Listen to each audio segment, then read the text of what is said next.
Before we jump into the episode today, I want to share something with you from my heart.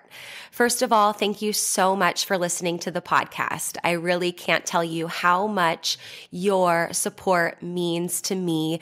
We've been doing the podcast now for almost 4 years. I can't even believe it. And I'm so grateful for each and every single one of you that listens, shares an episode with your friends, sends me a DM or a text message letting me know how an episode resonated with you or any aha moments. Seriously, I couldn't be more grateful to be able to create this podcast. It has been such a blessing in my life, and I love hearing the ways it's been able to provide value in yours as well. One thing you might not know is how much work it takes to be consistent with a podcast. In fact, did you know that the majority of podcasts don't make it past episode number 10? And we are well beyond that. And it's just a lot thinking of the episodes, recording them, editing them, managing the guests, making sure that everything runs smoothly and gets uploaded consistently and regularly. And so that's why I have created an amazing opportunity for you to support the podcast monetarily. And in exchange for that, you will get exclusive premium subscriber content. So for as little as $3 a month, you can become a premium subscriber of the podcast. And every month I will upload new voice-guided workouts and breathwork meditation audio for you. So that way you can work out with me, coaching you in your ears. You can also take a moment to reduce your stress and relax and come down and ground down with one of my breathwork audios.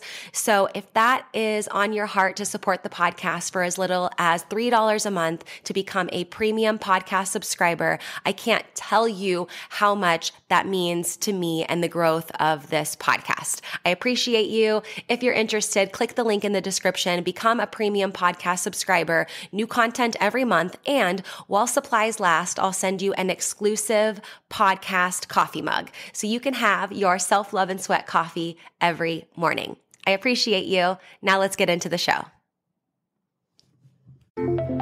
Welcome to Self-Love and Sweat, the podcast, the place where you'll get inspired to live your life unapologetically, embrace your perfect imperfections, break down barriers, and do what sets your soul on fire.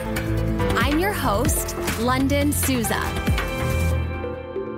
Hey, have you grabbed your free Self-Love and Sweat monthly calendar yet? This calendar is so amazing. It comes right in your inbox every single month to help you have a little nugget of wisdom, a sweaty workout, a mindset activity, just a little something to help keep you focused and motivated and keep that momentum towards your goals. So every day when you get this calendar, you'll see a link that you can click that will lead to a podcast episode or a workout or something that will be very powerful and quick to read. And then you'll also see on the top left corner of every single day, there's a little checkbox in the calendar. And what that is that's for your one thing. You can choose one thing every month, or it can be the same, something that you want to implement, and make this something that you can easily implement, like daily meditation or getting a certain amount of steps or water, for example, and staying hydrated, and even taking your supplements. This can be something if you want to get more regular doing a particular habit and routine, you can choose what that checkbox means. So if you want your Self-Love and Sweat free monthly calendar delivered right to your inbox every month on the first of the month, go to lifelikelondon.com/calendar, fill out the form really quickly, and you will have your calendar in your inbox within a few short minutes. That's lifelikelondon, lifelikelondon.com/calendar. Go get yours for free and enjoy this episode.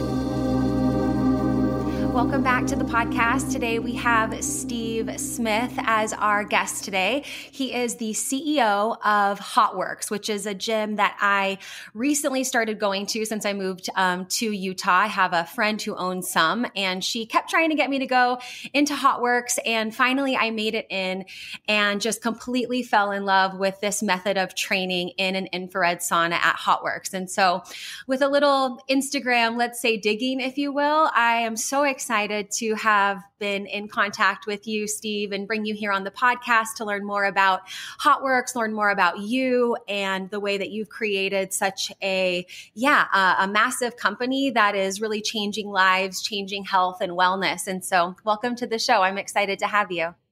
Well, thanks, Lunden.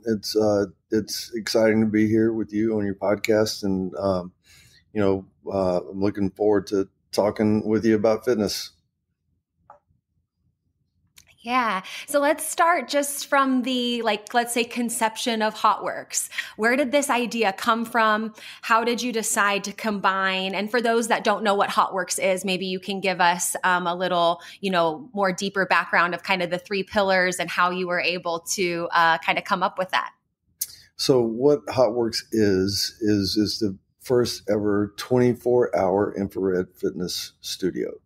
And it's a franchise. My company, we've been a franchisor for a long time. I like to tell people, it's an emerging franchise brand. I say emerging. We did grow from 0 to over 500 in 6 years. So that's pretty decent clip momentum wise. But as far as where it came from, how it came about, it was a number of events, I think, that layered on top of each other to ultimately lead to the moment of inspiration, which I'll tell you about. But I think it began with a business problem, right? As a lot of inventions spring from. And, in our first brand, Planet Beach, which we grew to a certain level, and then the bottom fell out of that whole industry, and we found ourselves scrambling to try to find ways to achieve growth once again. And in the process of several years of trying to think our way through that mess, if you will, then always like to say, sometimes you have to invent your way out of a problem. And HOTWORX was an invention that came about to try to solve the problem of a tanning bed that was not popular anymore, and removal of a tanning bed and put something in that room that would be popular. And that's where the invention and the dimensions and sort of the whole, impetus of that invention came from. But in the process of getting from that problem to the creation of that sauna, I started doing Bikram yoga. And as I did Bikram, because I wanted to do hot yoga, I'm a weight trainer, I guess a meathead, you could say, ex-athlete. I'm still an athlete in terms of climbing mountains and snow skiing, but ex-athlete, ex-football player is what I'm kind of talking about. Used to former bodybuilder as well. So a lot of weight training in my background, but I was determined for cardio reasons, for flexibility reasons, for injury prevention reasons, to layer something on top of weight training to, I guess, extend the life of my body. And so hot yoga was the thing that came to mind. So I went into a hot yoga studio down in Miami with the girl I was dating at the time. She's also a weight training person.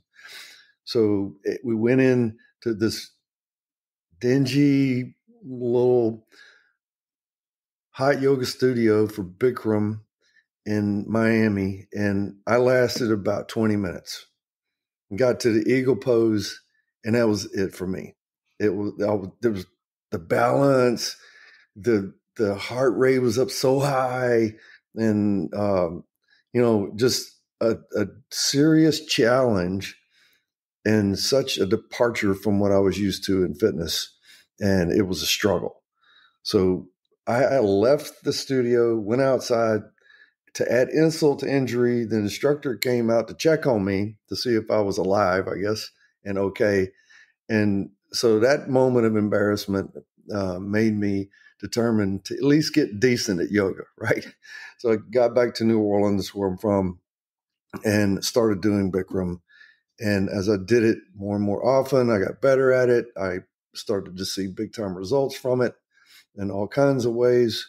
And then I started thinking about yoga, specifically hot yoga, as a business. Being a business person, being a person at the time was in the spa business, because we had to evolve Planet Beach from a tanning salon into more a spa-oriented type of service. And through going to Bikram, I started to think about, wow, what about yoga as a way to fix that tanning bed room? Not get rid of all the tanning beds, but because it's a less popular thing now, getting rid of most of them and adding a service that would take up about the same amount of space, but that could service more people. And let's do yoga. And then fast forward to, I guess, a few months in advance from that time that I started thinking about yoga as a business, to a trip that I went on with my colleagues down to Jamaica. We went to Negril, and I was on the top of a cliff, this place called the Caves. I highly recommend for anybody who wants to be inspired for anything, go to that place. I think it's owned by Bob Marley's former manager. At least that was the rumor that I still hear every time I go. But great place. So on this sunny day, I found myself on the top of a cliff there, and having a discussion with one of my best friends, who is an exercise physiologist, and my business partner's husband, Jerome. And we started talking about fitness, working out, and then started discussing infrared saunas as a means of workout recovery, right? And then I was telling him, hey, I'm doing Bikram yoga, and talking all about yoga and talking about infrared saunas. And Jerome made the statement, I think it went something like this: dude, they should do yoga in a sauna. And when Jerome said that, it struck me like getting hit with a brick. That was the moment of inspiration, and it really was just like that. And I told Jerome, I said, you know what? I'm going back to New Orleans, and I'm going to design a sauna for that purpose. And that was in August. I think it was August 14th of 2014.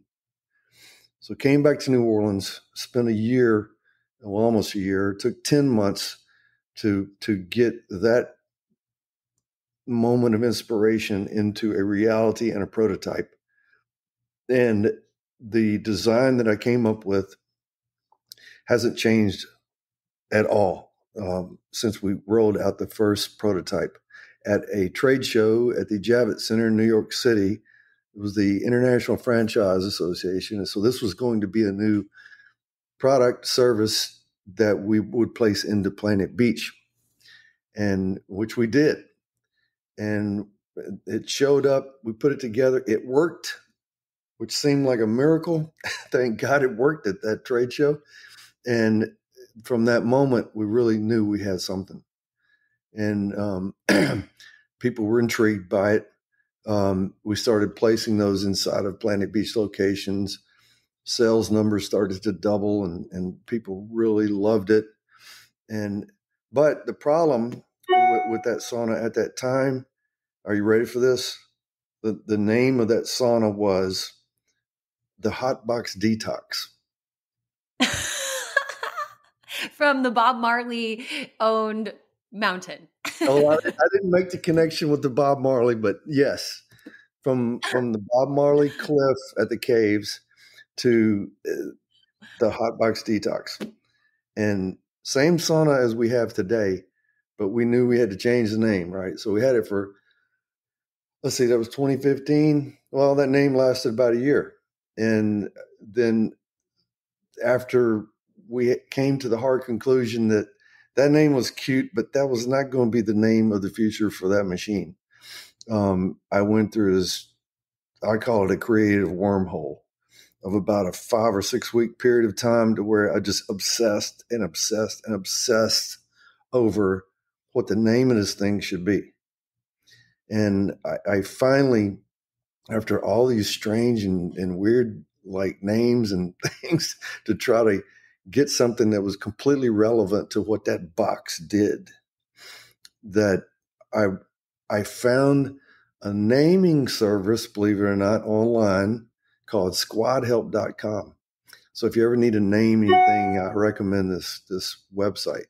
But so I went to squadhelp.com. I typed out a request for naming of, and I described the sauna and what it did and what its purpose was as precisely as I possibly could. And I got about 1,200 name submissions. And on that site, you would pay $250 to the winner, and then the website got $150. So for $400, right, went through this process. I narrowed it down to like 20 names, and then the winner was not HOTWORX, but it was close. But it led me in that direction. Was HEATWORX, HEATWORX. So I gave that name to the winner, and then I discovered that there was a couple of trademark issues through the United States Patent and Trademark Office, and so and then on top of that, I just didn't feel like it was 100% like all. It was like 95% there, right? It just wasn't quite. I wasn't ready to get married to it. Let's put it that way. And so I found myself at a CEO roundtable here in New Orleans that I was a member of. It was like a day-long conference sponsored by the state of Louisiana, a bunch of CEOs having discussions, talking, whatever. I had my laptop out, but I was not taking notes. I was obsessing over that name, obsessing over it still. And just like that, the word hot came up. I was like, why don't I just put hot? Not heat, hot. So hot, that's beautiful. That's got a nice ring to it. So I immediately go to the USPTO website and find out that it was available as a trademark. I could make it work. So I called my legal department and say, file this name now, which we did. And in very short order, because of the highly relevant nature of that name to the product, we were able to get the trademark quickly. So I had the name finally. And then we still had to have a logo, this logo right here. We call it the hot O.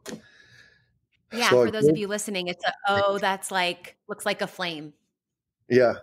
And so I went back to that same website, squadhelp.com, because they also had a logo creation service. And so I put the description out there, what the logo needed to be, and then here's the name, HOTWORX. Now create for me a logo, and it went out to all of these graphic artists worldwide. And this one girl from Indonesia, and I have her name. I need to get in touch with her. But she submitted the coloration, the word mark, the logo, everything. We have not changed it at all from her original creation or interpretation of HOTWORX. And that again cost me $400. So for $800, we were able to find a way to get to the perfect name and logo, right? And then, so I went around the country. There was like 40 some odd locations that I had to go and take doors to change the doors from Hotbox Detox to HOTWORX. Thank goodness. And so we called that the door tour. Me and Jody's husband, Lewis, we drove around the country in his truck And we had doors shipped, and we showed up at these Planet Beach locations, some gym locations that we had sold to, and changed the door from HOTWORX Detox to HOTWORX. And then from that point, and that was in the midsummer, I guess, of 2016, we were still had the strategy of, just installing these units into Planet Beach, and then to try to find spas and gyms that wanted to buy the saunas and be the manufacturer. And that was going to be our future, right? Until that name change. And once that name changed, it dawned on me that name is so good that it has to be a fitness franchise of its own. And then decided to open the first location in Oxford, Mississippi, because I have one of my best friends up there, and I went to Ole Miss, and so we decided we're going to open the concept store in Oxford, and got a lease in November, opened the first location on February the 13th of 2017. And then 6 years later, we had over 500 open. And we're at about 530 locations now, I guess. I love it. I love that. From a tanning salon to a mountaintop to a hot box detox to its own franchise. And yeah, there was one right in the town where I used to live. They're opening one up in the next couple months, right down the road from me, which I'm super excited about. So this is our second time talking. Steve and I, we had a little chat beforehand a few weeks ago just to, touch base and get to know each other a little bit. And yeah, from the tempo of your voice to your demeanor, you're pretty chill, pretty relaxed. But now hearing you talk about, I was obsessing over this name, I knew there had to be some sort of like obsessive go-getter part to you to get to where you are now, which is so cool that it's coming out. But do you have any fears of not being enough or limiting beliefs that you just have to push through? Have you always had this drive and confidence, or what's kind of the lingering nonsense in the back of your brain that you have to, silence out the noise sometimes to keep moving through and keep that aggressive, demeanor and approach? I think everybody experiences limiting beliefs that they have to overcome. And fears that they have to manage. I still, of course, have fear of failure, and that has to be managed and turned into productivity so that you don't fail, right? And even when you have mistakes or setbacks, if you want to call them failures, as long as you learn from that and don't let it happen again, then I think you're good. But I think I saw a quote recently that if you fell the same way twice, then that's a pattern, right? So I think that when you have a failure, you need to learn from it so that you never have that same failure again. And I guess I have a high tolerance for pain. I played football for many years. I trained like crazy in bodybuilding. I still train like crazy. This morning I was in a sauna doing a hot cycle with an oxygen restriction mask on at 130 degrees. So nice. I think that this is a Nick Saban quote, and I like to live by it. There are two forms of pain in life. There's the pain of disappointment, and then there's the pain of discipline. If you want to not have to deal with the pain of disappointment, then you need to make friends with the pain of discipline. I don't know if he said it like that, but that's how I get it and take it. And I know it's true that if you can turn discipline into not a painful event, and even though it takes a lot of work to have discipline, and turn that into something that's friendly to you, and that you're friends with it, then you won't have to deal with a whole lot of disappointment in life, and especially in business. Yeah, I really like that. Hey, really quick, I want to interrupt the podcast for just a minute to tell you about one of my favorite supplements for hair, skin, nails, digestive, and gut health.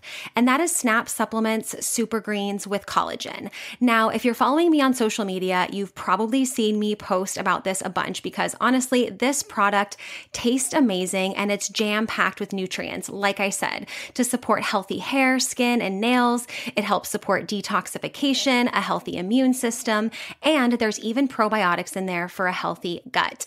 It's non-GMO, no sugar added, soy-free, grass-fed collagen, and every scoop is going to give you 7 grams of protein. And this is why I love it, because it's not like a protein shake. It's just a scoop of powder. It tastes amazing. I put it in water, or if I want more hydration, I'll put it in coconut water and mix it up. And it's like having a nice, refreshing beverage that's packed with a bunch of super greens and protein. So what I'm super excited about is that for listening to the podcast, you'll get this discount here, nowhere else, but for listening to the podcast. You can save 25% off on all your Snap supplement purchases, including the super greens with collagen. And you do that by using code Lunden25 at checkout. That's LUNDEN 25. LUNDEN 25 to get 25% off at checkout. You can shop on snapsupplements.com, or you can shop on my website, lifelikeLondon.com/supplements. And you'll see there's already an additional 10% taken off. But you, because you're a podcast listener, you're going to get 25% off when you use the code Lunden25 at checkout. LUNDEN 25 at checkout to get your Snap supplements, super greens, and collagen, and all your Snap supplements for 25% off. Now, let's get back to the show.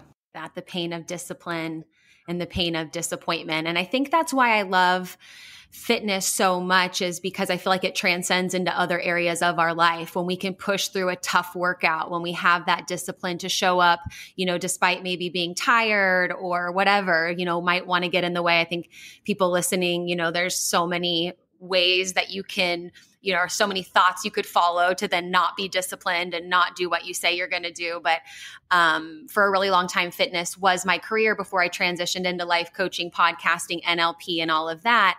And I'm so grateful that I have that foundation, because it's like when you can push through hard things on purpose in your workout, right? Like you're doing the workout, then I feel like it transcends into business, into that tenacity, into that moving through, into that breakthrough space. I can't imagine, having, to be honest, really major breakthroughs in life without having fitness, without having that foundation. And so that really resonates. What does your morning routine look like? What are some of your routines, non-negotiables that help you stay on point for your fitness, and also like your cognitive fitness, because you're doing a lot in business, working with a lot of people? What are some of your like non-negotiables routine wise, and maybe some things we might not expect? My routine starts with, first of all, make the bed. If within 2 minutes of getting up, I haven't made that bed, I feel guilty. I had my one of my colleagues turn me on to the admiral, I forget his name, who gave this speech at the University of Texas, his alma mater. Anybody could Google it, and it's about a 20-minute speech. It will change your life. I think the name of the speech is "Make Your Bed" or something like that. And he equates. Yeah. I was going to say that. I kind of remember hearing something about it. It rings a bell. If I find it, I'll include it in the show notes for people to listen to. Yeah. Yeah. So it starts with making the bed to set the tone for the day, and then go straight to the gym for the workout. I'll do weight training, and then I'll do some form of hot cardio, usually hot cycle. Sometimes it's hot thunder. Sometimes it's hot blast, but it's always at HOTWORX, right? And then I'll come back. I usually already have the coffee made in my coffee pot. I'll get a cup of coffee and I'll go straight to 8:30 huddle meeting with my top executives. And we'll huddle for 30, sometimes 45 minutes, up to an hour, not going over an hour, and discuss things that need to be communicated amongst each other. I've found that as a CEO, first of all, the worst thing in the world is a company that the right hand doesn't know what the left hand is doing. The only way to solve that problem is for interdepartmental communication, and that needs to be forced. So that's why we have a huddle of all the key executives every morning, Monday through Friday. And that's how I jumpstart the day right there. And a few cups of coffee in there as well.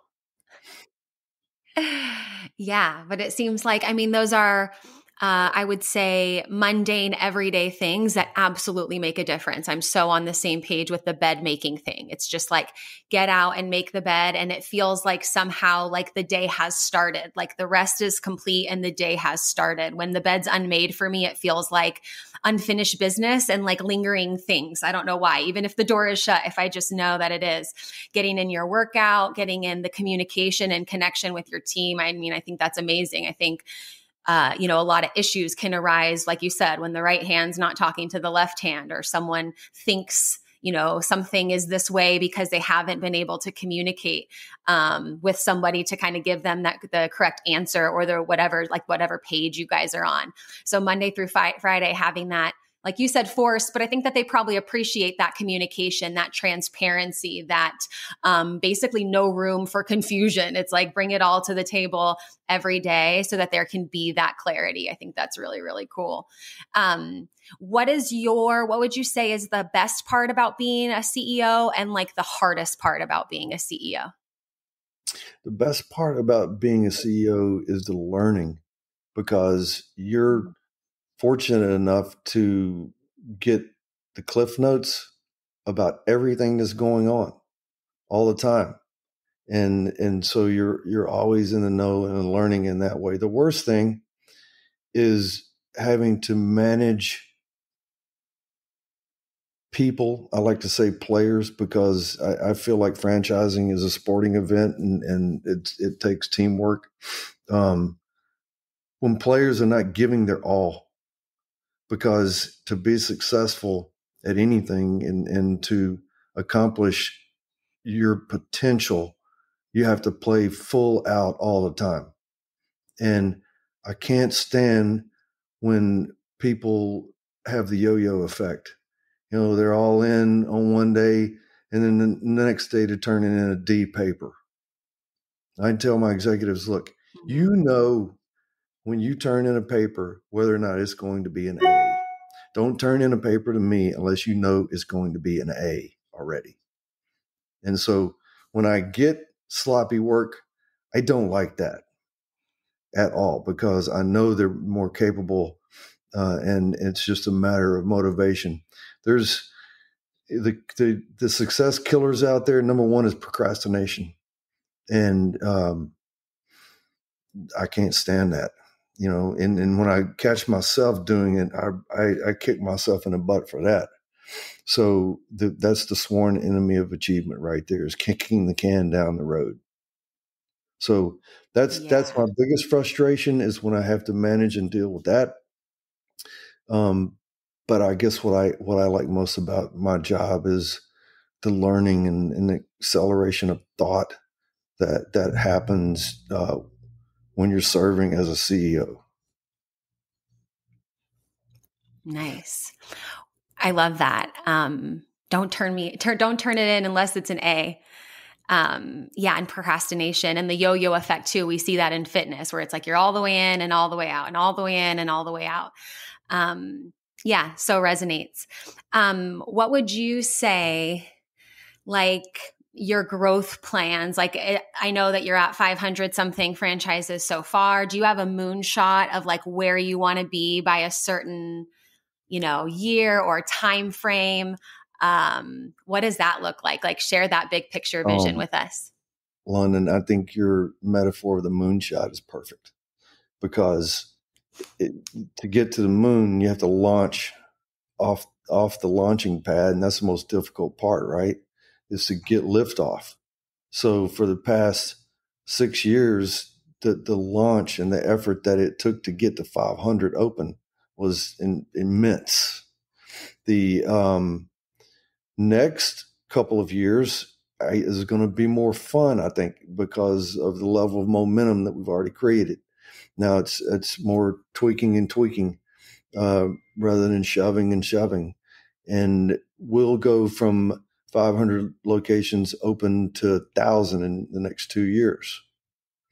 And then beyond that, the white space, as we call it in franchising, meaning markets and locations that you can open with your concept, we'll get to 3,000 before we start to even think about market saturation in the United States alone. And then we'll grow, and we are in markets about to open in Saudi Arabia. We have one in Dubai that's about to open, and a lot of cool international interest that's happening. Eventually, we will sell into Canada and more in Australia. We have one open in Australia. India, the sky's the limit on planet Earth. Nice. Yeah, I like that I'm glad I asked that question because you said Dubai. I'm actually going to be there in a couple of weeks. So if it's open, great. If not, I'll just go walk by and, put some good vibes out there. Last question. A phrase used to come up at this company that I worked for when I lived in Austria, and it was disagree and commit. Where when we're working in teams, sometimes we think we have, a good idea, or maybe somebody else, it's their opportunity to make a decision. And as team members or as executives, sometimes we get to choose to disagree and commit. And sometimes we learn, hey, we should have, done it our way the first place. But sometimes we can be surprised by others when it's like, okay, I'm going to let you do your thing. Let's see what's up. How do you feel about that statement? And have you been surprised by people on your team when you've been able to maybe not see it fully from their perspective, but then be like, whoa, that was such a great idea or approach? So that's a good question. And for us, we have a culture that encourages debate. I love a good debate. My undergrad degree was in political science. So I love a good debate. And usually, if not every time, the strongest argument wins, right? The person who has the best set of facts and the highest level of passion for their argument wins the day. And, when those types of proposals come to the table, they usually turn out to be pretty darn good. And so we get into heated discussions a lot, always respectful, but points of view, and I guess like any other good debate, the best set of facts and the strongest argument carries the day. The one with the most passion usually indicates the highest level of belief in what it is they're trying to assert. And that usually wins the day and usually turns out to be a good decision. Nice. I like that. Healthy, heated, fact-based passion, and letting that kind of guide what the next step is. Cool. Thank you so much for your time, Steve. I really appreciate it. For those of you listening, follow Steve on Instagram. He's HOTWORXceo. Find a HOTWORX location in your area. The first try is free. You can go in and test out one of the hot workouts. It's so cool. They have so many different ones. I think I've tried all of them at this point. I love Warrior. I love Bar, and I love the Hot Cycle one. Those are my 3 faves. So yeah, go in and try, test it out, feel the burn, feel the sweat. And thank you again, Steve, for your time. I really appreciate you. Thank you, Lunden. Enjoyed it. Thank you so much for listening to this episode of Self-Love and Sweat, the podcast. Hey, do me a favor. Wherever you're listening to this podcast, give us a review. This really helps a lot. And share this with a friend. I'm only one person, and with your help, we can really spread the message of self-love and sweat and change more lives all around the world. I'm Lunden Souza, reminding you that you deserve a life full of passion, presence, and purpose, fueled by self-love and sweat.